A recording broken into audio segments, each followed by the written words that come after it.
Kenapa kamu tidak menempatkan dirimu sebagai burung yang sehat, yang membawa cacing kepada burung yang sakit? Hidup kita ini harusnya tidak boleh menjadi beban bagi orang lain. Harusnya dirimu, kata Sabit Al-Bunani kepada muridnya yang terlambat, harusnya dirimu mengambil pelajaran dari burung yang sehat, yang dia pergi mencari karunia Allah dengan cacing yang dia bawa diberikan kepada burung yang sakit.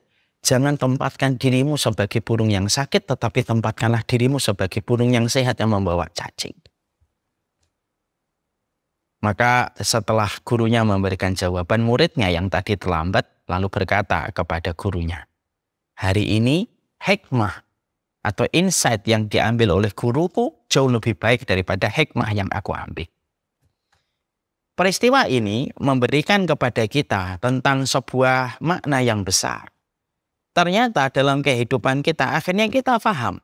Kita ini dalam kehidupan ini jangan pernah menjadi beban bagi orang lain.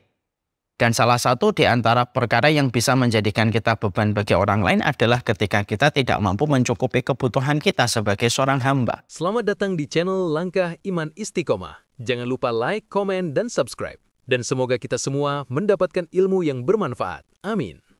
Pada kesempatan hari ini dan siang ini, semoga Allah memberikan kepada kita kesehatan, semoga Allah memberikan kepada kita keberkahan dalam setiap apapun yang kita lakukan, dan yang terpenting semoga juga kita mendapatkan afiat setelah kita mendapatkan kesehatan. Tentunya ada perbedaan antara sehat dengan afiat. Walaupun mungkin sebagian besar dari kita hari ini masih menganggap sehat dan afiat itu merupakan satu kata yang mewakili makna yang sama. Tapi kalau kita perhatikan di dalam bahasa agama, tentunya ada perbedaan cukup mencolok antara sehat dengan afiat. Sehat itu adalah sehat secara fisik, tapi orang yang sehat belum tentu tenang pikirannya. Orang yang sehat belum tentu jernih di dalam dia memandang sesuatu. Orang yang sehat belum tentu merasa nyaman, orang yang sehat belum tentu merasa lapang, dan orang yang sehat belum tentu merasa aman. Itulah yang disebut dengan kesehatan, dengan bahasa as-sihah. Tapi berbeda dengan kata afiah. Kata afiah itu merupakan sebuah kata yang merujuk kepada sebuah kualitas kehidupan. Ketika seseorang mendapatkan kesehatan, dia mendapatkan ketenangan, dia mendapatkan kelapangan, dia mendapatkan kemudahan, diluputkan dari depresi, diluputkan dari frustasi, dan berbagai macam hal-hal yang berkaitan tentang kejiwaan, dia mendapatkan kualitas dalam kejiwaannya, maka itulah yang disebut dengan afiah. Makanya Rasulullah SAW menyampaikan kepada kita, tidak ada permintaan yang paling disenangi oleh Allah ketika seorang hamba meminta doa kepada Allah, kecuali salah satu yang sangat dicintai oleh Allah ketika seorang hamba meminta afiat kepada Allah dalam segala urusan kehidupan. Hari ini kita sering menjumpai ada orang yang sehat tetapi belum tentu luput dari mental illness. Ada yang sehat tetapi depresi, ada yang sehat tetapi frustasi. Ada yang sehat tetapi diliputi dengan rasa khawatir, overthinking yang berlebihan pada hidupnya. Makanya yang kita minta kepada Allah bukan hanya minta kesehatan. Kita juga meminta kepada Allah semoga Allah memberikan afiat dalam urusan kehidupan kita. Makanya zikir yang tidak luput dicontohkan oleh baginda Nabi setiap pagi dan setiap sore. Salah satunya adalah meminta kualitas afiat. Allahumma inni as'alukal afwa wal afiyah fid dunya wal akhirah. Yaitu adalah memohon kepada Allah supaya kita diberikan maafnya oleh Allah atas dosa kita dan meminta afiat dalam urusan dunia dan akhirat kita. Saking begitu besarnya hajat manusia kepada afiat dalam kehidupan. Jangan lupa meminta afiat dalam setiap urusan kehidupan kita.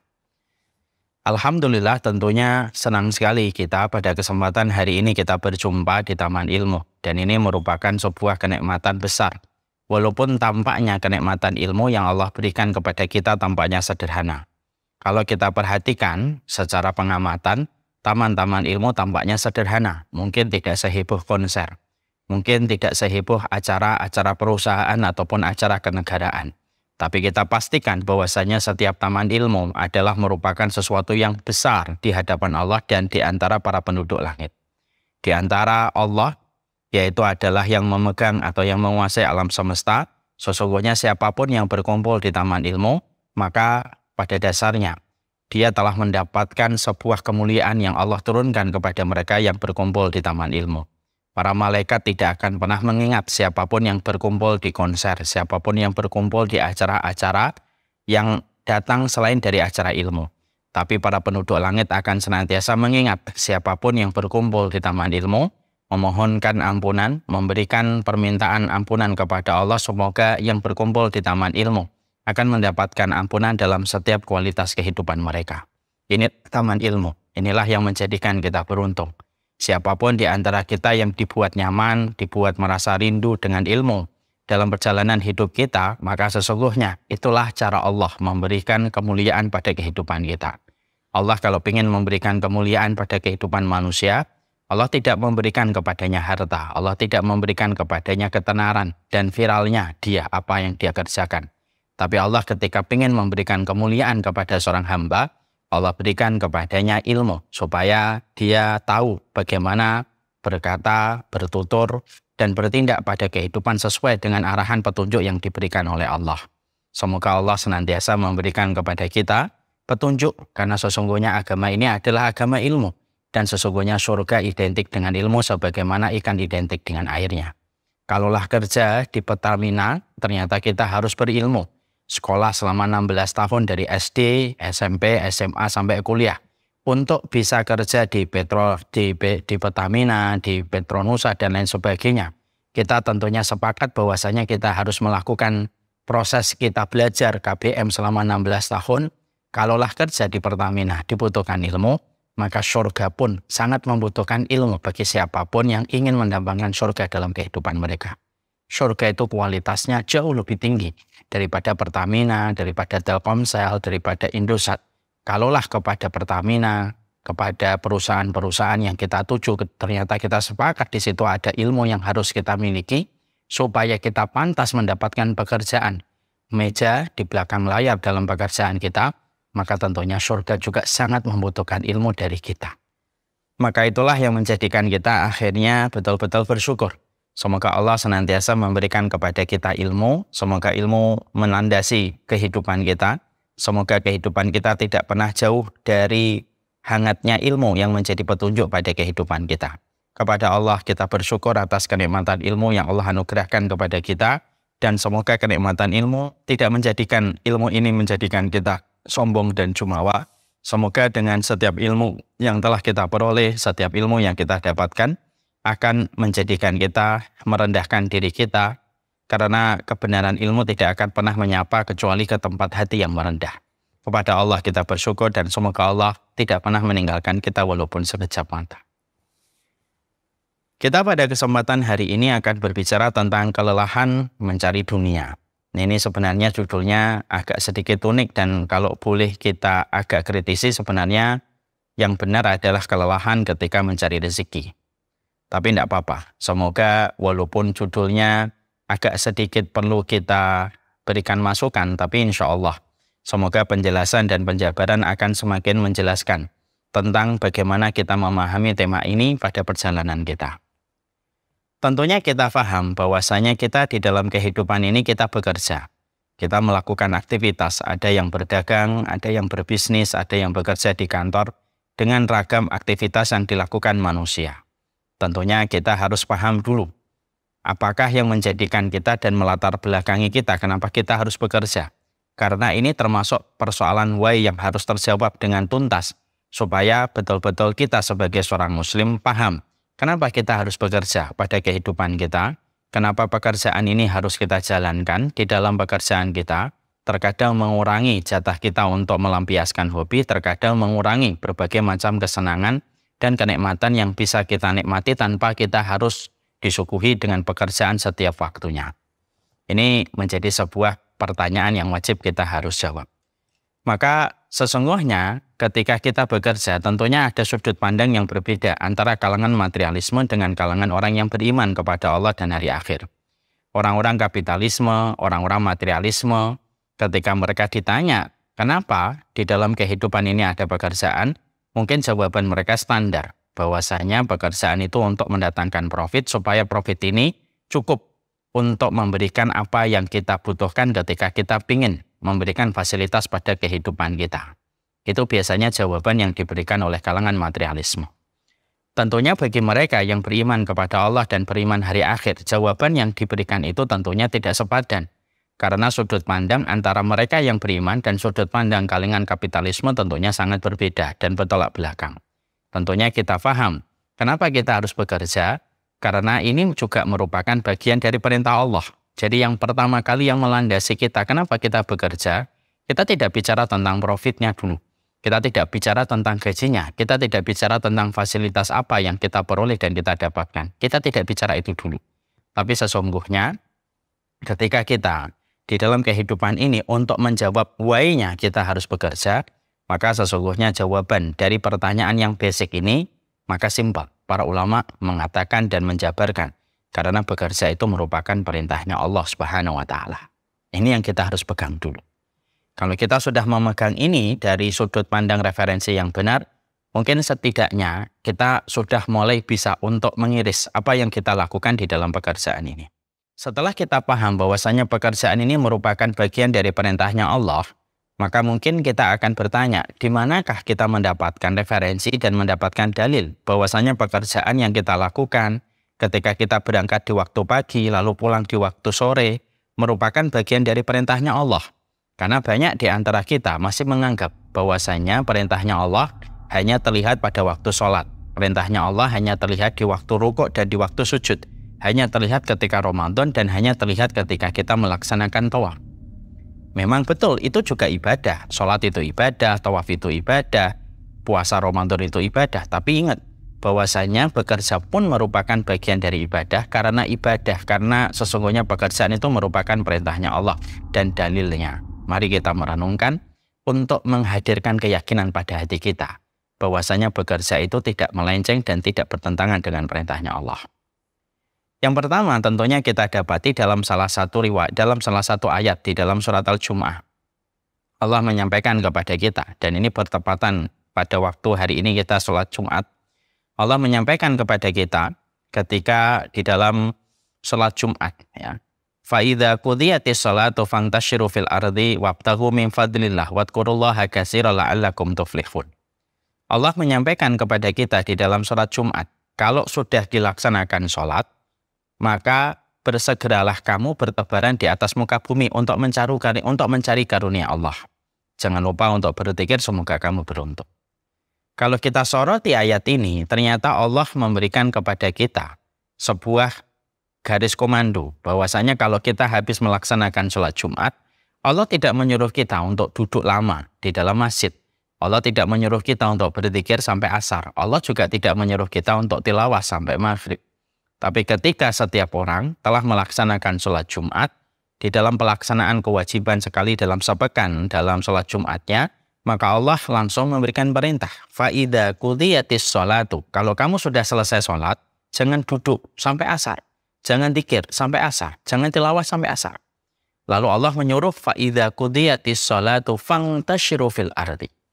Maka bertebaranlah kamu di atas muka bumi untuk mencari karunia Allah.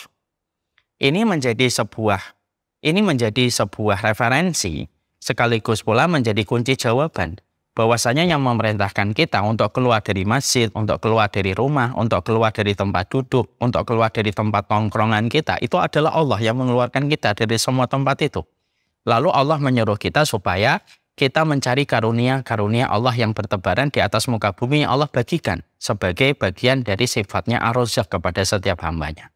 Dan ini menjadikan kita paham, ibadah itu bukan hanya terkait pada tempat yang sempit, bahwasanya ibadah itu hanyalah di surau, di mushola, dan di masjid. Bahkan keluarnya kita dari masjid, keluarnya kita dari rumah, ketika kita meniatkan apa yang kita lakukan dan kita kerjakan untuk mencari karunia Allah, kita mencari yang halal, menyapehnya dengan yang haram, menyapehnya dengan yang syubhat, maka itu pun merupakan bagian dari sebuah ibadah. Yang apabila kita niatkan dengan niat yang benar, poros hati yang benar, hanya karena Allah perintah ini kita lakukan dan kita kerjakan, maka itulah yang menjadikan kita paham. Bekerja itu bukan hanya sensasi mencari rezeki, bukan hanya sensasi untuk mendapatkan gaji. Bekerja itu bukan hanya sensasi ketika kita mendapatkan jabatan dan mendapatkan kedudukan.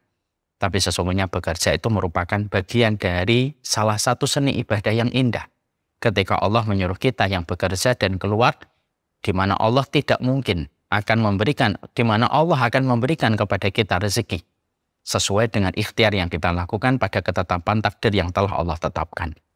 Nah, ini menjadikan yang pertama kita paham dan kita mengerti. Di ayat yang lainnya Allah juga menyampaikan kepada kita tentang sebuah perkara yang juga layak untuk kita soroti di dalam basic aktivitas kita ketika kita bekerja.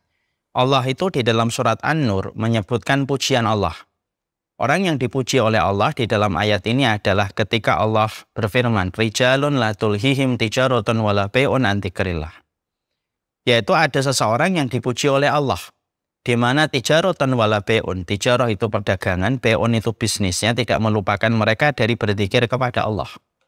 Di sini kita menjumpai dan kita mendapati Rasulullah di sini kita mendapati Allah memuji bukan mereka saja yang setiap hari berzikir, bukan setiap hari mereka bertilawah Al-Quran. Tapi yang dipuji oleh Allah adalah laki-laki dan perempuan atau laki-laki yang mereka ketika memiliki bisnis, memiliki perdagangan, maka perdagangan dan bisnis yang mereka miliki tidak melupakan mereka untuk berzikir kepada Allah. Tetapi Allah menyebutkan kata tijaratun wala bai'un.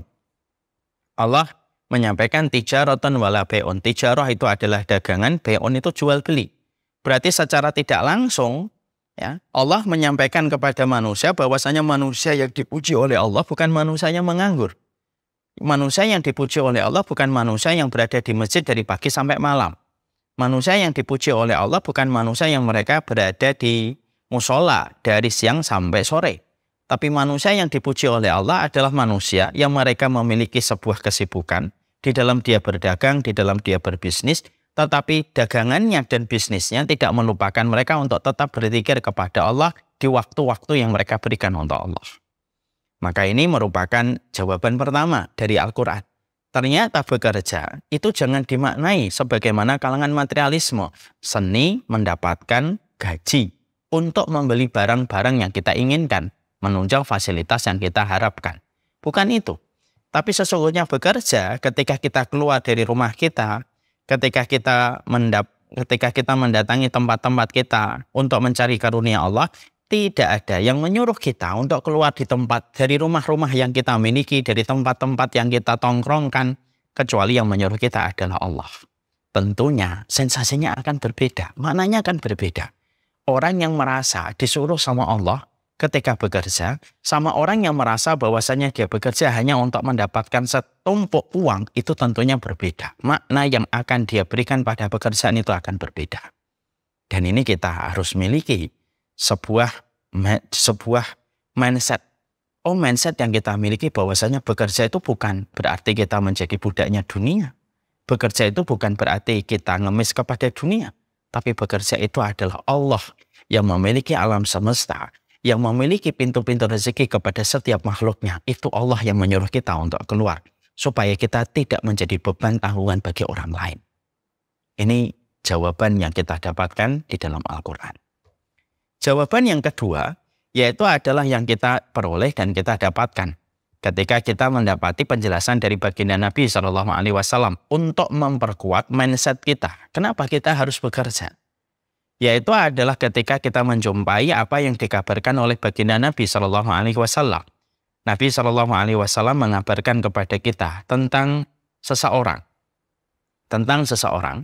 yang mana orang itu mendapatkan kedudukan yang besar disetarakan dengan para syuhada. Pak dan Ibu harus paham, syuhada itu orang yang mati syahid. Orang yang mati syahid di peperangan.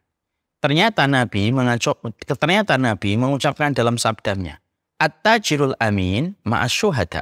Sesungguhnya orang ketika dia berdagang, lalu dia mampu dipercaya di dalam perdagangan, dia tidak melakukan khianat, dia tidak melakukan perkara-perkara kotor dan licik di dalam apa yang dia bisniskan, apa yang dia kerjakan, maka kedudukan siapapun yang mereka berdagang dengan kejujuran, maka keutamaan mereka, kata Rasulullah, disetarakan dengan keutamaan orang yang mati syahid. Yang menarik adalah kalau kita bedah dari kacamata ilmu hadis ini, kita soroti dengan apa yang menjadi perbincangan kita siang ini adalah, kenapa Nabi itu tidak menyetarakan orang yang membaca tilawah Al-Quran disetarakan dengan syuhada? Nabi tidak mengucapkan orang yang mereka bersedekah disetarakan dengan para syuhada tanpa menafikan keutamaan itu. Tapi yang menarik adalah Nabi menyebutkan seorang pedagang orang yang bekerja, al-amin yang dia jujur di dalam perdagangannya dan bisnisnya, maka kata Rasulullah disetarakan kedudukan mereka ketika amanah, ketika mereka jujur, ketika mereka menyapih yang haram dan syubhat dari yang halal yang mereka hanya cukupkan dengan itu. Ternyata Nabi Shallallahu Alaihi Wasallam menyamakan dan menyetarakan kedudukan mereka itu dengan para syuhada. Itu menunjukkan kepada kita bahwasanya secara tidak langsung Nabi juga mengatakan kepada kita, bekerjalah, berdaganglah, berbisnislah, tapi jujur di dalam perdagangan. Tetapi kamu menjaga kejujuran kamu, perdagangan kamu yang syar'i sesuai dengan perintahnya Allah dan Rasulnya. Kalau kamu berdagang, kalau kamu bekerja, beraktivitas di dalam apa yang kamu lakukan untuk mencari karunia Allah, dan kamu jujur memiliki sifat al-amin dalam pekerjaan yang kamu lakukan, maka kata Rasulullah, derajatmu, keutamaanmu disetarakan dengan orang-orang yang mati syahid di dalam perjuangan. Dan ini menunjukkan kepada kita tambahan motivasi besar, dan ini menjadi sebuah energi untuk kita. Ternyata disinilah kita akhirnya memahami kepada diri kita, apa yang kita lakukan ketika kita melakukan pekerjaan ini, betul-betul ini akan menyamaratakan kita dengan derajatnya para syuhada. Selain ini karena perintah Allah, Allah yang memberikan perintah supaya kita keluar dari rumah, tidak menjadi pengangguran, supaya tidak menjadi beban bagi orang lain. Maka di sisi yang lainnya, Nabi datang untuk memberikan tambahan energi. Kamu itu bekerja. Kalau kamu bekerja, pada kondisi ketika kamu jujur di dalam pekerjaan yang kamu kelola dan kamu kerjakan, maka sesungguhnya derajat syuhada bisa kamu dapatkan dengan kejujuran ketika kamu melakukan pekerjaan. Kalau saya tidak bekerja, pengangguran, saya mungkin tidak akan bisa memperoleh derajatnya para syuhada. Karena memang antara kita dengan derajatnya para syuhada terbentang jarak yang begitu jauh. Kalau kita hanya diam sehari-hari di rumah, sampai malam, tidak melakukan apapun, tidak bekerja untuk mencari karunia, kita tidak akan mungkin mendapatkan derajatnya para syuhada. Tapi ketika ada seseorang mengambil dagangan, ada seseorang yang berbisnis, saya juga berdagang, saya juga punya bisnis, saya kelola, saya ikhtiarkan bagaimana bisa mendapatkan rezeki dan karunia di balik setiap apa yang kami putarkan dalam bisnis dan dagang. Sebagaimana bapak-bapak keluar dari rumah, mengendari motor, mengendari mobil, berangkat dari rumahnya menuju ke tempat pekerjaan dan kantornya, maka sesungguhnya di balik setiap apa yang kita lakukan secara tidak sadar, kalau kita jujur, karena kita tahu yang memerintahkan kita keluar dan memerintahkan kita untuk bekerja dan beraktivitas itu adalah Allah, lalu kita jujur karena kita tahu ini hubungan kita dengan Allah secara langsung, pemilik alam semesta, kejujuran itulah yang akan menghantarkan kita dengan para syuhada. Dan itu yang kita harus mengerti. Dan ini mindset yang kita harus hadirkan. Yang terkadang mindset ini hilang. Disebabkan karena berbagai macam kesibukan yang terus mendistract kita setiap waktunya sehingga akhirnya kita lupa. Pekerjaan itu merupakan bagian dari sebuah seni ibadah kita kepada Allah. Karena yang mengeluarkan kita dari rumah itu adalah Allah. Ya, itu dalil yang kedua. Supaya betul-betul memberikan energi kembali kepada kita. Yang ketiga, yaitu adalah ketika kita mendapatkan penjelasan dari para ulama salaf. Para ulama salaf memberikan tambahan referensi kepada setiap orang yang mereka beraktivitas, di dalam bekerja, di dalam berdagang, di dalam dia berbisnis. Karena Imam Syafi'i, beliau berdagang. Ya, Abdullah bin Mubarak, beliau berdagang. Utsman bin Affan, beliau berdagang. Abdurrahman bin Auf, beliau berdagang. Abu Bakar bekerja menjadi khalifah. Umar bin Khattab pun bekerja dan beliau sisi lainnya adalah juga berdagang. Maka akhirnya dua referensi yang sudah kita ketahui, ada tambahan lagi satu. Dan tambahan ini semakin menguatkan kita. Betapa besarnya posisi kita ketika Allah memberikan kepada kita karunia. Di dalam kesibukan kita mencari karunia Allah. Makanya sering saya sampaikan, siapapun yang hari ini sudah mendapatkan pekerjaan yang halal, selama pekerjaan yang halal itu disikapi dengan mindset yang benar, sepusing-pusingnya orang yang sedang bekerja pada sesuatu yang halal, lebih pusing lagi mereka yang tidak memiliki pekerjaan yang halal. Ini setidaknya bisa memberikan sebuah narasi pada perenungan hidupnya kita. Tambahan yang ketiga yang penting untuk kita pahami adalah kenapa kita harus bekerja. Ada sebuah kisah salaf yang kisah ini layak untuk menjadi sebuah refleksi untuk kita. Yaitu ketika seorang salaf ini ada seorang tabi'in besar yang bernama Hasan al-Basri. Sabit bin Qais. Ada seorang tabi'in, Sabit, yang beliau itu memiliki sebuah majelis. Majelis yang dimiliki oleh beliau, ada beberapa orang yang mengikuti majelisnya, Sabit bin Qais. Maka pada saat beliau sedang mengadakan majelis, ada salah satu muridnya yang ternyata tidak hadir karena terlambat pada majelis itu. Sabit al-Bunani ini lalu mencari, mana murid saya yang satu ini kok nggak kelihatan. Ternyata muridnya pada saat itu sedang terlambat di dalam perjalanan. Ternyata muridnya setelah agak lama ditunggu sama gurunya, Sabit al-Bunani rahimahullah ta'ala, dia datang tergopoh-gopoh. Lalu Sabit sebagai gurunya bertanya, "Lima ta'akhirta?" Kenapa kamu telat di dalam majelis ilmu ini? Lalu Sabit al-Bunani ini mendapatkan jawaban dari muridnya yang telat. "Iya, maaf wahai guru kami, saya telat karena ada satu peristiwa yang saya jumpai dalam perjalanan sebelum saya datang ke majelis ilmu ini." Gurunya lalu penasaran bertanya, "Ma wajadta fi masiratika fi hadal majlis?" Apa yang kamu dapatkan dalam perjalanan kamu ke majelis ini sampai kamu terlambat tuh kenapa? Maka muridnya berkata, "Tadi saya jalan ke sini. Tiba-tiba pandangan saya tertuju kepada seekor burung di atas dahan yang sedang sakit sayapnya. Dia mencoba untuk terbang tetapi selalu gagal dan mendarat di sarangnya. Dia mencoba terbang lagi, gagal kembali dan mendarat kembali di sarangnya di atas dahan."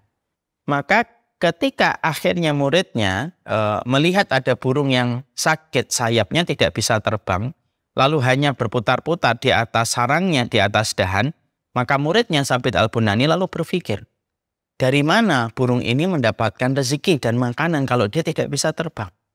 Baru saja aku bertanya tentang pertanyaan itu lalu dijawab oleh Allah. Tiba-tiba ada burung yang sehat membawa cacing diberikan kepada burung yang sakit di atas dahan itu. Terbang kembali burung yang sehat itu lalu membawa cacing kembali dan memberikan kepada burung yang sakit itu sampai kira-kira burung yang sakit itu kenyang. Maka gurunya Sabit al-Bunani ketika mendengarkan kisah yang disampaikan oleh muridnya lalu tanya kepada muridnya, "Apa hikmah yang kamu jumpai dalam peristiwa burung yang sakit dan burung yang sehat itu?" Maka pada saat itu muridnya lalu berkata, "Saya mendapatkan hikmah bahwasanya ternyata makhluknya Allah kalaupun sakit rezekinya sudah diatur oleh Allah dan tidak perlu khawatir. Ketika dia dalam hidup semuanya telah dijamin oleh Allah. Sebagaimana burung yang sakit itu," kata muridnya. Maka yang menarik adalah lalu gurunya Sabit al-Bunani berkata, "Kenapa kamu tega menempatkan posisimu sebagaimana burung yang sakit? Kenapa kamu tidak menempatkan dirimu sebagai burung yang sehat, yang membawa cacing kepada burung yang sakit? Hidup kita ini harusnya tidak boleh menjadi beban bagi orang lain. Harusnya dirimu," kata Sabit al-Bunani kepada muridnya yang terlambat, "harusnya dirimu mengambil pelajaran dari burung yang sehat, yang dia pergi mencari karunia Allah dengan cacing yang dia bawa diberikan kepada burung yang sakit. Jangan tempatkan dirimu sebagai burung yang sakit, tetapi tempatkanlah dirimu sebagai burung yang sehat yang membawa cacing." Maka setelah gurunya memberikan jawaban, muridnya yang tadi terlambat lalu berkata kepada gurunya, "Hari ini hikmah atau insight yang diambil oleh guruku jauh lebih baik daripada hikmah yang aku ambil." Peristiwa ini memberikan kepada kita tentang sebuah makna yang besar. Ternyata dalam kehidupan kita, akhirnya kita paham. Kita ini dalam kehidupan ini jangan pernah menjadi beban bagi orang lain. Dan salah satu di antara perkara yang bisa menjadikan kita beban bagi orang lain adalah ketika kita tidak mampu mencukupi kebutuhan kita sebagai seorang hamba. Dan mencukupi kebutuhan keluarga kita sebagai hamba-hambanya Allah.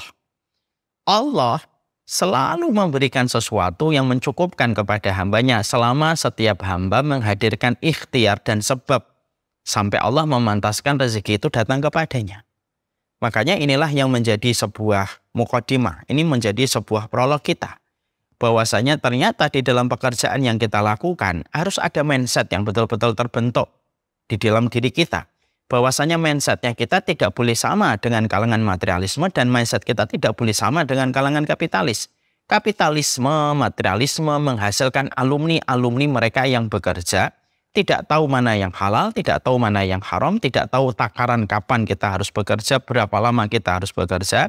Mereka tidak peduli dengan aturan apapun selama mereka mendapatkan profit, mendapatkan gaji yang mereka peroleh untuk mencukupi fasilitas kemewahan yang mereka ingin dapatkan. Itu bagi kalangan materialisme. Tapi setelah kita mempelajari apa yang kita kaji pada kesempatan ini, akhirnya terjawab. Pekerjaan yang kita lakukan ini bukan semata-mata urusan seni menggapai gaji. Tapi ternyata pekerjaan yang kita lakukan ketika kita keluar dari rumah merupakan bagian dari perintahnya Allah. Allah yang memerintahkan kita supaya tidak lama-lama di masjid dan supaya ketika kita selepas sholat kemudian kita mencari karunia Allah. Allah yang memuji manusia ketika manusia di balik perdagangan dan bisnisnya tidak melupakan Allah. Rasulullah yang menguatkan apa yang disampaikan oleh Allah bahwasanya seseorang akan mendapatkan derajat kenabian, derajat syuhada, kalau mereka menjadi orang yang bekerja, berdagang, berbisnis, lalu mereka jujur di dalam perdagangan dan bisnisnya mereka. Dan kita juga menjumpai dari dialognya Sabit Al-Bunani bersama dengan muridnya. Orang mukmin itu harusnya sebagaimana burung yang sehat yang mampu membawa cacing kepada burung yang sakit, dan harusnya kita tidak menjadi burung yang merepotkan makhluk yang lainnya. Dan itu yang seharusnya kita pahami dan kita mengerti. Makanya setelah kita memahami tentang itu, inilah yang menjadikan kita setidaknya pada persoalan yang kita bahas adalah kita harus betul-betul merubah mindsetnya kita. Makanya setelah kita paham bahwasanya mindset kita terbentuk, bahwasanya di dalam pekerjaan ini betul-betul Allah yang memerintahkan kepada kita, dan ini merupakan bagian dari ibadah. Janganlah kita menganggap bahwasanya lelahnya kita, pegelnya kita, letihnya kita, kalau kita sudah mengetahui yang menyuruh kita untuk keluar dari rumah itu adalah Allah, maka setiap apapun yang kita jumpai dalam perjalanan kita ketika menjemput karunia Allah di dalam pekerjaan kita akan kita sandarkan untuk meraih pahala di sisi Allah. Dan itu akan menjadi lebih bermakna. Dan ibadah tidak bisa dibawa kepada makna yang terlalu sempit bahwasanya ibadah hanya terletak pada sholat. Bahwasanya ibadah hanya terletak kepada dzikir dan ibadah hanya terletak kepada tawaf. Tapi keluarnya kita, usaha yang kita lakukan, apapun yang kita kerjakan, ketika kita menjemput karunia, itu pun merupakan bagian dari ibadah.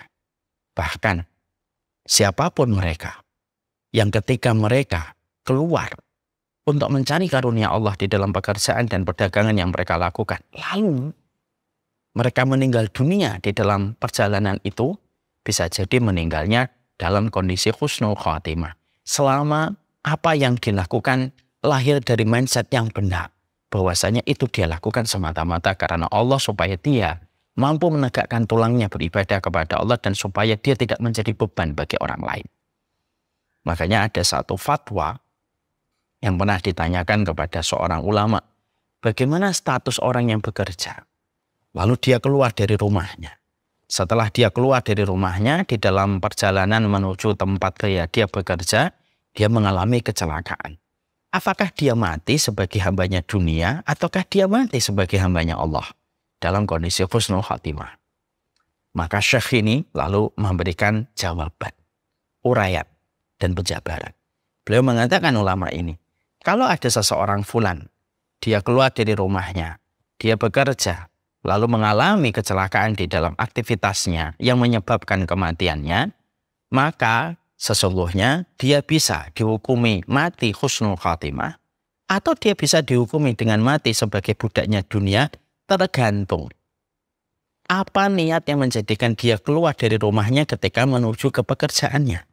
Kata ulama ini, kalau dia keluar dari rumahnya lalu dia menyadari dihadirkan pikirannya, dihadirkan jiwanya, mindfulness dia bahwasanya keluarnya dia semata-mata karena Allah, dia bekerja karena Allah yang memerintahkan supaya keluarganya mendapatkan sesuatu yang halal dan tidak terkenyangkan dengan yang haram, dan tidaklah dia dan keluarganya menjadi beban bagi orang lain, dan ini yang menjadikan dia keluar dari rumah, perjalanan yang dia tempuh sampai mengalami kecelakaan, maka dia bisa jadi mendapatkan husnul khatimah. Karena apa yang dilakukan semata-mata karena perintahnya Allah untuk keluar dari rumahnya. Tapi bisa jadi, kata ulama ini, tapi bisa jadi dia matinya sebagai budaknya dunia. Kapan itu? Ketika dia keluar dari rumah, tidak ada yang dia inginkan kecuali dunia. Dia tidak tahu bahwasanya yang memerintahkan dia bekerja itu adalah Allah. Dia tidak membutuhkan sama sekali pikiran bahwasanya dia harus mencukupi keluarganya dengan yang halal dan harus menyapihnya dari yang haram dan syubhat. Kalau ini yang dia dapatkan ketika sebelum keluar rumah hanya untuk mengejar dunia dan tumpukan-tumpukan materi yang dia peroleh di balik gaji yang dia dapatkan. Kalau ini yang menjadikan dia keluar dari rumahnya, maka bisa jadi matinya sebagai budaknya dunia. Dan ternyata yang menarik ketika saya mendengarkan fatwa ini adalah yang membedakan cuma satu, mindset ketika sebelum keluar dari rumah di dalam bekerja. Kalau dalam bahasa kita, yang membedakan adalah niatnya. Yang membedakan mereka, matinya diperlakukan beda oleh Allah dan para malaikat yang mencatat mereka. Nah, inilah yang menjadikan kita faham. Jadi akhirnya setelah kita memahami, oh bekerja itu urusan seni hubungan muamalah kita dengan Allah. Karena Allah menebarkan karunia yang begitu besar dalam kehidupan ini dan kita diperintahkan untuk keluar bekerja sebagaimana Nabi Daud bekerja, dan Nabi Daud bagaimana tangannya menjadi kasar ketika beliau memberikan pekerjaan dan memberikan karunia untuk keluarganya. Kita mendapati para nabi, mereka menggembala kambing untuk mendapatkan air susunya dan mendapatkan ternak dari kambingnya untuk dijual. Dan semuanya itu kita peroleh dari kehidupan kulturnya para nabi dan para rasul. Maka disinilah kita paham. Maka disitulah akhirnya kita memahami. Berarti poin yang pertama yang kita harus lakukan adalah memastikan betul bahwasanya mindset kita di dalam pekerjaan itu bukan semata-mata urusan dunia. Jadi maaf ya, saya kurang setuju kalau ada orang yang mengatakan dia bekerja itu berarti budaknya dunia. Belum tentu. Belum tentu. Makanya bisa jadi orang yang bekerja itu justru mereka mendapatkan keutamaan-keutamaan yang besar. Selama dilandasi dengan referensi yang benar, niat yang benar semata-mata karena Allah. Inilah pentingnya mindset. Dan mindset ini terbangun di atas referensi yang didatangkan dari kitabullah dan sunnah dan contoh-contoh para ulama salaf. Saya makanya pernah saya pernah mendapati ada seorang bapak-bapak. Orangnya solis, orangnya taat, insya Allah. Saya tidak bermaksud mensucikan beliau di hadapan Allah. Tapi memang beliau adalah orang yang baik. Ada bapak yang menemui saya ketika kami sedang bersiap untuk itikaf saat itu. Lalu bapak itu juga kerja di perusahaan minyak juga. Cuma tidak di Pertamina, ada satu perusahaan minyak yang beliau bekerja di dalamnya. Saat itu beliau tampak sedih karena pada tahun itu tidak bisa melaksanakan itikaf. Ya. Lalu saya tanya, memang Bapak mengajukan cutinya ditolak? Iya ditolak Ustadz, karena memang ada sesuatu yang urgen harus diselesaikan. Katanya beliau ada kebocoran atau apa, saya agak lupa. Intinya beliau tidak bisa untuk minta cuti. Maka beliau sedih. Saya bilang sama beliau, Bapak enggak usah sedih. Lalu beliau tanya, gimana saya nggak sedih Ustadz? Pertama, ini kan bukan standar ideal pilihan Bapak. Ini kan karena kondisi yang ada. Dan sebenarnya Bapak pengen itikaf. Bukan? Iya saya pengen itikaf Ustaz. Tapi Bapak tidak bisa karena kondisi. Kan kondisi itu bukan kita yang memiliki, Allah yang menjalankan setiap kondisi yang terjadi pada kehidupan kita. Yang pertama. Yang kedua, Bapak jangan sedih. Kenapa Ustaz? Yang kedua adalah karena saya ingat perkataan dari Imam Ibnu Qayyim. Ma'aghlaqallahu baban bihikmatihi illa fatahallahu babaini birahmatihi. Allah itu kalau menutup satu pintu kebaikan kepada diri kita, dengan hikmahnya, Allah pasti akan membuka dua pintu sebagai pengganti dengan rahmatnya. Jadi kalau Allah nutup satu hal ketaatan kepada kita, Pak, tapi kalau kita ridho, biasanya Allah akan mengganti dengan dua kebaikan dengan rahmat-Nya untuk mengganti satu pintu yang tertutup dalam kehidupan kita. Saya lalu bilang kepada beliau pada saat itu, Bapak ini ketika masih bekerja, mungkin itu caranya Allah, supaya Bapak bekerja, Bapak mendapatkan karunia, Bapak tetap mendapatkan rezeki, lalu rezeki yang Bapak dapatkan selama Bapak bekerja di 10 hari yang terakhir, Bapak bisa berikan untuk membiayai mereka yang itikaf. Karena sebagian mungkin orang yang itikaf mereka tidak punya biaya untuk membayar biaya akomodasi ketika mereka itikaf di satu masjid. Coba Bapak cari masjid-masjid yang membuka donasi untuk membiayai orang yang itikaf. Disitulah mungkin hikmahnya, Pak. Bapak tetap disuruh bekerja, tapi rezeki yang Bapak dapatkan ketika Bapak bekerja di 10 hari yang terakhir, Bapak bantu mereka yang itikaf, maka Bapak akan mendapatkan sama pahalanya orang yang itikaf ketika Bapak membiayai itikaf. Insya Allah. Akhirnya beliau senang sekali dan akhirnya betul. Beliau membiayai kalau tidak salah 100 atau 150 orang yang itikaf dengan gaji dan rezeki yang beliau peroleh. Artinya disitulah kita harus mengerti. Jadi di balik setiap aktivitas kita, di dalam kita mencari karunia ketika kita bekerja, ada banyak perkara yang kita dapatkan menjadi seni ibadah kita dan pahala kita di sisi Allah. Di balik setiap suapan yang kita berikan kepada istri kita, kepada anak kita, ketika itu lahir dari sebuah mindset bahwasanya kita mendapatkan rezeki karena perintahnya Allah, maka itu akan mengalir sebuah pahala sedekah yang tidak terhingga untuk kita. Di balik ketika kita bekerja, lalu kita berharap supaya pekerjaan dengan rezeki yang kita peroleh, lalu akhirnya kita membiayai orang tua kita di masa tuanya, lalu mengumrahkan mereka, memberikan kemudahan mereka di dalam beribadah kepada Allah, maka ada sebuah karunia besar yang kita peroleh dan kita dapatkan. Maka inilah yang menjadikan kita, sekali lagi, paham. Bekerja itu bukan produk kapitalisme. Bekerja itu bukan produk materialisme. Bekerja itu juga merupakan bagian dari produk kulturnya sunnah, yaitu ketika kita diperintahkan untuk bekerja. Maka yang membedakan kita sebagai penuntut ilmu dengan mereka yang tidak mengetahui tentang keimanan adalah yang membedakan itu niat yang kita miliki. Dan niat ini yang kita bangun. Keluarlah kita dari rumah kita dengan bersemangat. Karena kita tahu yang mengeluarkan kita dari rumah adalah Allah. Keluarlah kita dan mengerjakan apa yang kita lakukan dengan semangat. Selama kita sangat menjaga apa yang kita lakukan dengan kita memisahkan yang haram dari yang halal, itu menjadikan kita ingat bahwasanya ada keutamaan yang disetarakan dengan keutamaan mati syahid. Keluarlah dari rumah dengan maksimal apa yang kita lakukan karena kita tahu bahwasanya kita tidak ingin menjadi burung yang membebani burung yang lain, tapi kita ingin menjadi burung yang sehat yang memberikan cacing kepada burung-burung yang sakit. Maka itu akan tamannya berbeda. Dan itulah yang seharusnya kita miliki. Makanya Masya Allah inilah yang tentunya harus kita mengerti. Salah satu kelelahan yang dicintai oleh Allah adalah kelelahan untuk mencukupi kebutuhan keluarga. Itu merupakan kelelahan yang dicintai dan diridhai oleh Allah. Selama kita tahu batasannya, selama kita ngerti takarannya, selama kita ngerti apa yang kita cari. Tentunya di dalam kita bekerja ada takarannya. Tidak terus-menerus kita akhirnya mengatasnamakan bekerja itu ibadah, lalu akhirnya kita membabi buta, tidak melaksanakan kewajiban sholat berjamaah, tidak mencari ilmu, tidaklah kita memberi pendidikan untuk keluarga dan anak kita, lalu semuanya itu kita nihilkan dengan atas nama kan saya lelah bekerja. Ya enggak bisa. Bekerja itu salah satu seni ibadah kamu kepada Allah untuk mencukupi keluarga. Tapi kewajiban kita bukan hanya mencukupi keluarga. Ada kewajiban mendidik, ada kewajiban mengarahkan keluarga, ada kewajiban mengajak keluarga kepada majelis ilmu, ada kewajiban kita membantu agama Allah. Ada kewajiban kita di dalam dakwah, ada kewajiban kita kepada masjid-masjid dan rumahnya Allah. Itu harusnya tidak hilang.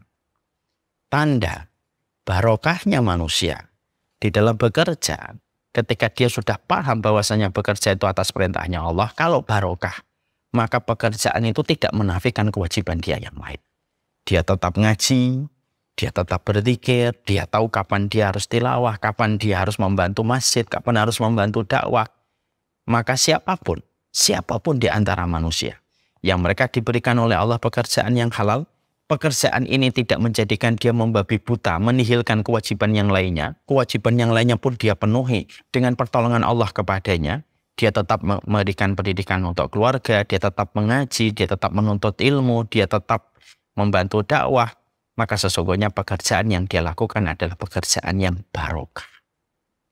Ditambah satu, kata para ulama, pekerjaan itu menjadikan dia memiliki sikap dan dedikasi tinggi untuk mencerai beraikan yang haram dari apa yang dia peroleh.